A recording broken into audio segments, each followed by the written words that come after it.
Hi friends, welcome to Shanti reviews. ప్రతిరోజు ఈ సీరియల్లో ఏం జరిగిందో ముందుగా తెలుసుకోవాలనుకుంటున్నారా? అయితే తప్పకుండా మన ఛానల్ని సబ్స్క్రైబ్ చేసి పక్కనే ఉన్న బెల్ ఐకాన్ని క్లిక్ చేయండి. అప్పుడు మేము వీడియో పోస్ట్ చేయగానే అందరికన్నా ముందుగా ఈ సీరియల్ రివ్యూని మీరే తెలుసుకోవచ్చు. ప్రేరణ వాళ్ళమ్మ సుధాతోటి, రే తమ్ముడు నాకెందుకో భయంగా ఉందిరా అని అంటే, అప్పుడు సిద్ధు, ఆంటీ మీరేం భయపడకండి, తన కేఫ్లో ఏమైనా ఉందేమో నేను కుమార్కి కాల్ చేసి కనుక్కుంటాను అని అంటాడు. సిద్ధు కుమార్కి కాల్ చేయగానే కుమార్ ఫోన్ ఎత్తి, రే త్వరగా ప్రేరణను తీసుకొని కేఫ్కి రారా అని అంటాడు. ఇక్కడ నేను ఒక్కడనే పనంతా చేయలేక చేస్తున్నాను అని అంటే, అప్పుడు సిద్ధు, రే అదేంట్రా అక్కడ ప్రేరణ లేదా అని టెన్షన్ పడుతూ ఉంటే, అప్పుడు కుమార్, రే ఏంట్రా జోకా, ఎప్పుడు తనని తీసుకొచ్చేది నువ్వే కదరా, మరి నువ్వు లేకుండా తన ఎలా వస్తుంది ఇక్కడికి అని అంటాడు. అప్పుడు సిద్ధు, రే సరిగ్గా చూసి చెప్పరా, ప్రేరణ అక్కడే ఉందేమో చూడు అని అంటాడు. అప్పుడు కుమార్, అవును మరి ఇదో పెద్ద 5 స్టార్ హోటల్, మొత్తం చూసి చెప్పడానికి. రే తనుంటే నాకు కనిపించదారా, లేదురా తను ఇక్కడ అని అంటే సిద్ధు ఫోన్ కట్ చేస్తాడు. అప్పుడు ఇందిరా సిద్ధుతోటి, ఏంటి బాబు ఏమైందంట అని అడుగుతూ ఉంటుంది. అప్పుడు సిద్ధు, ఆంటీ ప్రేరణ అక్కడికి కూడా వెళ్ళలేదంట అని చెప్తాడు. అక్కడికి కూడా వెళ్ళకపోతే మరి తను ఇంకెక్కడున్నట్టు, ఎక్కడికి వెళ్ళినట్టు? అప్పుడు సుధా, తనేం చిన్నపిల్ల కాదు కదక్క, వచ్చేస్తుందిలే అని అంటాడు. అప్పుడు ఇందిరా, ఏమోరా నాకేమో కాళ్ళు చేతులు ఆడట్లేదు ఇక్కడ, అసలే ఆ ఘన ప్రేరణ మీద చాలా కోపంగా ఉన్నాడు, తన ఉద్యోగం పోవడానికి కారణం ప్రేరణ అనే, ఏదన్నా చేస్తే తనని. అప్పుడు సుధా, అక్క నువ్వు అంత భయపడకే, వాడేం చేసి ఉండడు, అయినా వాడికి ఇప్పుడు ఉద్యోగం కూడా లేదు, వాడికి అంత సీన్ లేదక్క, నువ్వెందుకు ఊరికే ప్రతిదానికి అలా టెన్షన్ పడుతున్నావు అని అంటాడు. అప్పుడు సిద్ధు, ఆంటీ మీరేం టెన్షన్ పడకండి, ప్రేరణ ఎక్కడుందో నేను తీసుకొస్తాను అని వెళ్తాడు బయలుదేరి. తర్వాత ఇందిరా సుధా కూడా, రేపు అదరా మనం కూడా వెళ్దామని వాళ్ళు కూడా బయలుదేరుతారు.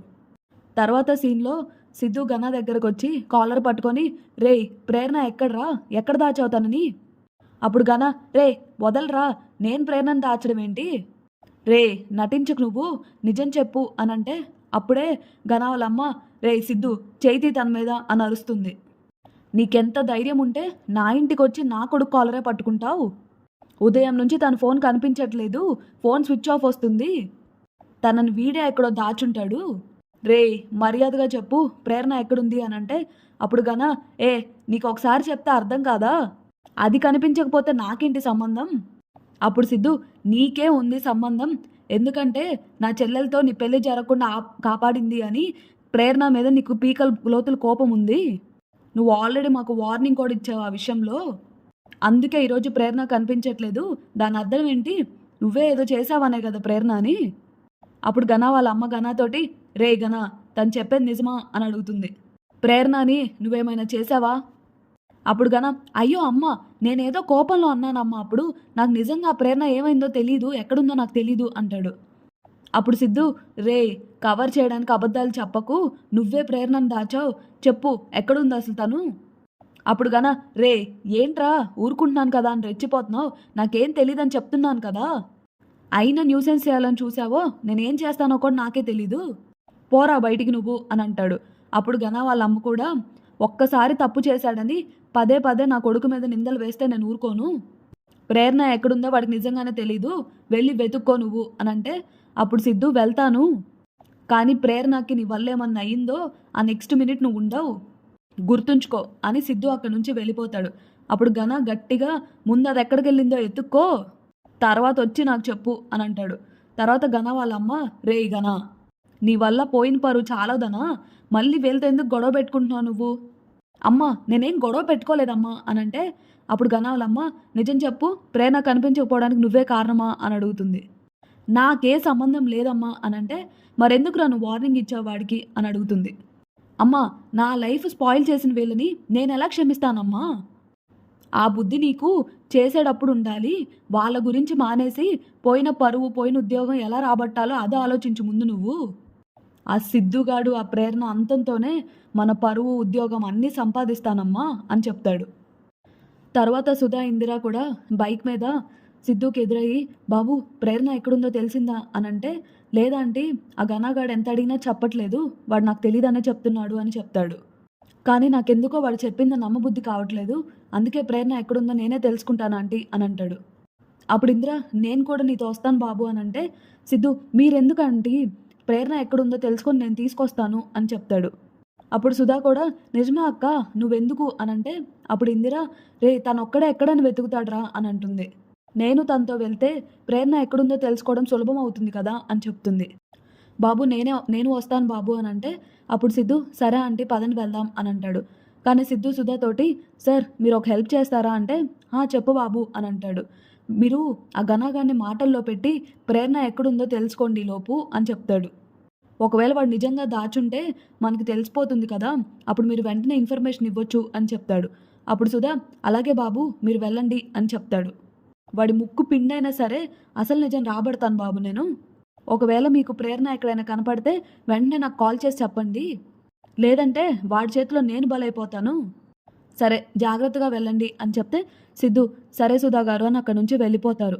తర్వాత సిద్ధు ప్రేరణ వాళ్ళ అమ్మ బైక్ మీద వెళ్తూ అందరినీ ప్రేరణ ఫోటో చూపిస్తూ అడుగుతూ ఉంటారు ఈ అమ్మాయిని ఎక్కడైనా చూసారా అని. తర్వాత సిద్ధు జ్యోత్స్న అని ఒక అమ్మాయికి కాల్ చేసి ప్రేరణ ఉందా అని అడుగుతాడు. తను లేదని చెప్తే అప్పుడు ఇందిర జ్యోత్స్న ఎవరు బాబు అని అడుగుతుంది. అప్పుడప్పుడు ప్రేరణ తన దగ్గరకు వెళ్తుందా అంటే స్టడీ మెటీరియల్ కోసం అని చెప్తాడు. తను టెన్షన్ పడేది చూసి ఇందిరాకి డౌట్ వస్తుంది. ఇతను ఎందుకు అంత టెన్షన్ పడుతున్నాడు, నిజంగా తిను లవ్ చేస్తున్నాడా అని అనుకుంటూ ఉంటుంది. ఈలోపు ప్రేరణ కనిపించి బాబు ప్రేరణ అని చూపిస్తుంది. అప్పుడు పక్కనే ఉన్న తన ఫ్రెండ్ సిద్ధుని చూసి అరే వాట్ ఏ సడన్ సర్ప్రైజ్, నీకు చెప్పకుండా ప్రేరణని తీసుకొచ్చినా భలే కనిపెట్టావే అని అంటుంది. అప్పుడు ప్రేరణ మరి సిద్ధు అంటే ఏమనుకుంటున్నావు, నేను ఎక్కడున్నానో తనకి ఇట్టే తెలిసిపోతుంది అని అంటుంది. కథ సిద్ధు అనంటే అప్పుడు సిద్ధు నిన్ను అని చెయ్యి లేపుతాడు. నీకు అసలు బుద్ధుందా, కనిపించకపోయేసరికి నీకేమైందో ఎక్కడున్నావు అని ఎంత టెన్షన్ పడ్డానో తెలుసా, ఒక్క క్షణం నాకు ఊపిరి ఆగిపోయినంత పని అయింది. కనీసం నీ ఫోన్ అయినా ఆన్ చేసుకోవాలి కదా, నీ గురించి తెలుసుకోవాలని ఎంత ట్రై చేశానో తెలుసా, కంటిన్యూస్గా ఫోన్ స్విచ్ ఆఫ్ అనే వస్తుంది, ఎందుకు ఇలా చేసావు.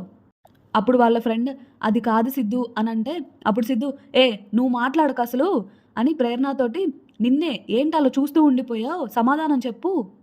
అరే అక్కడికి నేను చెప్తూనే ఉన్నాను ప్రేరణ నువ్వు ఎక్కడికైనా వెళ్తే నాతో చెప్పు అని, అయినా కూడా చెప్పకుండా వెళ్ళావు అని అంటే నీ గురించి ఆలోచించే వాళ్ళకి ఏమైనా పర్వాలేదు అనుకుంటున్నావా, మాట్లాడవే, కనీసం నువ్వు శైలుతో వెళ్తున్నావు అన్న విషయం మీ అమ్మగారితో అయినా చెప్పాలి కదా, ఆవిడ కూడా నీకేమైందో అని ఎంత టెన్షన్ పడ్డారో తెలుసా అనంటే అప్పుడు ప్రేరణ చెప్పాలనే అనుకున్నాను సిద్ధు కానీ అనంటే అప్పుడు సిద్ధు ఏంటి కానీ నీకోసం సిటీ అంతా పిచ్చోడ్లా తిరిగాను, నీకేమైందో అని ఎంత టెన్షన్ పడ్డానో తెలుసా, కానీ నువ్వేమో ఈవిడ గారితో నవ్వుకుంటూ దర్శనం ఇచ్చావు ఇక్కడ.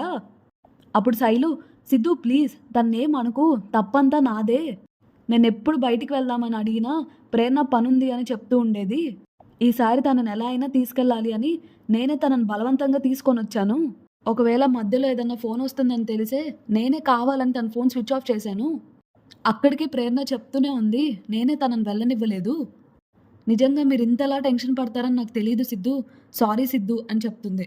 ఆంటీ సారీ ఆంటీ మీకు కూడా అనంటే అప్పుడు ఇందిరా ఇప్పుడు తనున్న పరిస్థితుల్లో కనిపించకుండా పోయేసరికి చాలా భయమేసిందమ్మా, కనీసం నువ్వైనా ఫోన్ చేసి విషయం చెప్పుంటే బాగుండేది అంటే అప్పుడు శైలు నిజమే ఆంటీ సారీ ఆంటీ అని చెప్తుంది. కానీ ఇది ఇంత సీరియస్ అవుతుందని అనుకోలేదా ఆంటీ నేను. అప్పుడు సిద్ధు అంటే ప్రేరణ నువ్వు కనిపించకపోయేసరికి నేను తట్టుకోలేకపోయాను, నీకేమైందో అనే కోపంలో బాధ ఫ్రస్ట్రేషన్లో నేనేం చేస్తున్నానో కూడా నాకే తెలియకుండా పోయింది, కానీ ఒకటి మాత్రం గుర్తుంచుకో ప్రేరణ, పరిస్థితులు ఎప్పుడు ఒకేలా ఉండకపోవచ్చు, అందుకే మన జాగ్రత్తలో మనం ఉండాలి అని నీకు అదే పనిగా చెప్పింది, అందుకే ఇక నుంచి అయినా నువ్వు ఎక్కడికి వెళ్ళినా ఎవరితో వెళ్ళినా నాతో చెప్పు వెళ్ళు ప్లీజ్ అంటాడు. అయినా నేనేం చిన్నపిల్లని కాదులే సిద్ధు, పరిస్థితులు ఎలా ఉన్నా నేను హ్యాండిల్ చేయగలను అని ప్రేరణ అంటుంది. అప్పుడు సిద్ధు అయినా సరే నువ్వు వెళ్ళేటప్పుడు నాతో ఒక మాట చెప్పి వెళ్ళు అని అంటాడు. తర్వాత ఇందిర సిద్ధు చూపించే ఆ కన్సర్న్ ఆ కోపం చూసి ఆశ్చర్యపడుతూ ఉంటుంది. తర్వాత సీన్లో జరిగిన సిచ్యువేషన్ అంతా ఇందిర గుర్తు చేసుకుంటూ ఉంటుంది. పక్కనే ఉన్న సిద్ధు ఏంటి ఆంటీ ఏదో మాట్లాడాలని పిలిచి సైలెంట్గా ఉన్నారు అని మనసులో అనుకుంటూ ఉంటాడు. అప్పుడు ఇందిర కూడా మనసులో ఈ అబ్బాయితో ఈ విషయం నేను ఎలా మొదలు పెట్టాలి అని అనుకుంటూ ఉంటుంది. అప్పుడు సిద్ధు కూడా మనసులో నేను ప్రేరణపై చేయెత్తాను, ఆ విషయంలో ఆంటీకి ఏమైనా కోపం వచ్చిందేమో, నేనే ఈ విషయం గురించి ఆంటీతో మాట్లాడతాను అని అనుకుంటాడు. అప్పుడు సిద్ధు ఆంటీ అది అని మొదలు పెట్టగానే ఇందిర కూడా మీ కెఫే ఎలా నడుస్తుంది బాబు అని అడుగుతుంది. బాగానే ఉంది ఆంటీ, మంచి రెస్పాన్స్ ఉంది అని చెప్తాడు. ప్రేరణ స్టడీ కేఫ్, మా అమ్మాయి పేరు ఎందుకు పెట్టారు అనంటే ఆ రోజు నువ్వు ఒక సమాధానం చెప్పావు గుర్తుందా అనంటే అప్పుడు సిద్ధు, ఆంటీ ఆ విషయం ఇప్పుడెందుకు అడుగుతున్నారు అని అంటాడు. అవును, నేను ఈరోజు కూడా ఆ విషయంకి కట్టుబడి ఉన్నాను నేను చెప్పిన దానికి. ఆ విషయంలో మీకేమైనా అనుమానంగా ఉందా అని అంటాడు. లేదు బాబు, నువ్వు చెప్పిన దాంట్లో ఎటువంటి కల్మషం లేదు. కానీ ఈరోజు నువ్వు తన మీద చెయ్యెత్తావు, అది హక్కు అనుకోవాలా, బాధ్యత అనుకోవాలా అని అంటే, అప్పుడు సిద్ధు, తప్పు అనుకోవాలా ఆంటీ. ఈరోజు నా వల్ల పెద్ద తప్పు జరిగింది, నాకు చాలా సిగ్గుగా అనిపిస్తుంది. కానీ అది అసంకల్పితంగా జరిగిందా ఆంటీ అని అంటే, అప్పుడు ప్రేరణ వాళ్ళమ్మ, అసంకల్పితంగా జరిగిందని నాకు అనిపించట్లేదు బాబు. ఆంటీ, నేను కావాలని చేయలేదు, నిజంగా అక్కడ జరిగింది తప్పే. అన్ఫార్చునేట్గా అది తెలియకుండా ఆ ఫ్రస్ట్రేషన్లో ఆ కోపంలో అలా చేయలేపానే తప్ప ఇంక మరో ఏ ఉద్దేశం లేదా ఆంటీ అని చెప్తాడు. అప్పుడు ఇందిర, ప్రేరణ విషయంలో నువ్వు ఇన్ని రకాలుగా రియాక్ట్ అవుతావా బాబు అని అడుగుతుంది. ప్రేరణ కనిపించకపోయేసరికి ఆ బాధ, ఆందోళన, ఆతృత నాకన్నా నీలోనే ఎక్కువ కనిపించాయి నాకు. అది చూసి నాకు చాలా వింతగా అనిపించింది. అక్కడ నువ్వు చేసిన పనులు, నీ మాటలు నాకు తన మీద హక్కులా అనిపించాయి అవి. ఈరోజు జరిగింది అసంకల్పితం అన్నావు. సరే, మొన్న నా కూతుర్ని హక్ చేసుకున్నావు కదా, మరి దాన్నేమంటారు అని అడుగుతుంది. ఆ పనికి నువ్విచ్చే పేరేంటి, అది కల్పితం అనుకోవాలా అని అడుగుతుంది. లేదా నేను కళ్ళున్న గుడ్డిదాన్ని అనుకోవాలా, ఏమనుకోవాలి, అసలు ఏంటిదంతా, ఎందుకు ఇదంతా? లేదా నువ్వు చదువుకున్న వాడివి, తెలివైన వాడివి కాబట్టి నా నోరు మూయించడానికి ఏదో ఒకటి చెప్తున్నావు అనుకోనా? చెప్పు బాబు, ఏమనుకోవాలి నేను? సరే, ఇదంతా కాదు, సూటిగా ఒక ప్రశ్న అడుగుతాను, నాకు సమాధానం చెప్తావా అని అడుగుతుంది. అప్పుడు సిద్ధు, అడగండి ఆంటీ, చెప్తాను అని అంటాడు. నువ్వు ప్రేరణను ఇష్టపడుతున్నావా అని అడిగితే సిద్ధు షాక్ అవుతాడు. మీ దగ్గర నుంచి నేను ఈ ప్రశ్నను ఊహించలేదా ఆంటీ అసలు? ఇవన్నీ నా ఉద్దేశంలో ప్రశ్నలు అయితే కాదు, ఇవన్నీ మీ అనుమానాలు. సారీ, అనుమానం అనేది చాలా పెద్ద పదం, సందేహం అంటారు వీటిని. వీటికి క్లారిటీ ఇవ్వాల్సిన అవసరం నాకుందా ఆంటీ? మీరు అడిగారు కాబట్టి చెప్తున్నాను నేను. నా మనసులో ఉన్నది నేను చెప్తాను, నా దృష్టిలో ప్రేరణ అంటే ఏంటో మీకు చెప్తాను అని అంటాడు. నాకు చిన్నప్పటి నుంచి నేను కలిసి తిరిగిన మనుషుల్లో నుంచి ఒకటి మిస్ అయింది, అది నాకు ప్రేరణ దగ్గర దొరికింది అని చెప్తాడు. అప్పుడు ఇందిరా, ఏంటి బాబు అది అని అడుగుతుంది. అప్పుడు సిద్ధు, ఆనందం, స్వేచ్ఛ అని చెప్తాడు. ఆ స్వేచ్ఛ నేనివ్వలేదు, తనే తీసుకుంది. అలా స్వేచ్ఛ తీసుకున్న వాళ్ళు నా జీవితంలో ఎవ్వరూ లేరు. నన్ను నా బాధల నుంచి, ఆలోచనల నుంచి, ఆనందం నుంచి అన్నిటినీ విముక్తి ఇచ్చింది నాకు. ఆంటీ, తను నాకు మంచి స్నేహితురాలు ఆంటీ, ఓన్లీ స్నేహితురాలు మాత్రమే. ప్రేరణ నా జీవితంలో చాలా ఇంపార్టెంట్ పర్సన్ ఆంటీ, చాలా స్పెషల్ పర్సన్ కూడా. తన వ్యక్తిత్వం, తన నడవడిక వల్ల నేను చాలా మారాను. ఆంటీ, మీలో మా మధ్య ఏదో ఉంది అనుకోవడానికి, ఆ డౌట్ మొదలవడానికి కారణం నేనే. నా ప్రవర్తన వల్లే. నేను తనున్నప్పుడు నేను ఎలా ఉంటానో కూడా నాకే తెలీదు. నా ప్రవర్తన అంతా మారిపోతుంది తన చుట్టూ ఉన్నప్పుడు. అదే నా ప్రాబ్లం. ఆ రోజు కూడా తను నాకు చేసిన సహాయానికి నేను ఎలా కృతజ్ఞత చెప్పుకోవాలో తెలియక అలా రియాక్ట్ అయ్యాను. కానీ మీ రియాక్షన్తో అర్థమైంది నా స్వేచ్ఛకు కూడా పరిమితులుంటాయని. ఇప్పుడు కూడా తను కనపడక ఆందోళనలో చెయ్యెత్తాక అర్థమైంది నా లిమిట్స్ నేను దాటుతున్నానని. ఈ విషయంలో నేను చాలా సిగ్గుపడుతున్నాను. అందుకే మిమ్మల్ని క్షమాపణ అడుగుతున్నాను అనంటే, అప్పుడు ఇందిర, బాబు అని అంటుంది.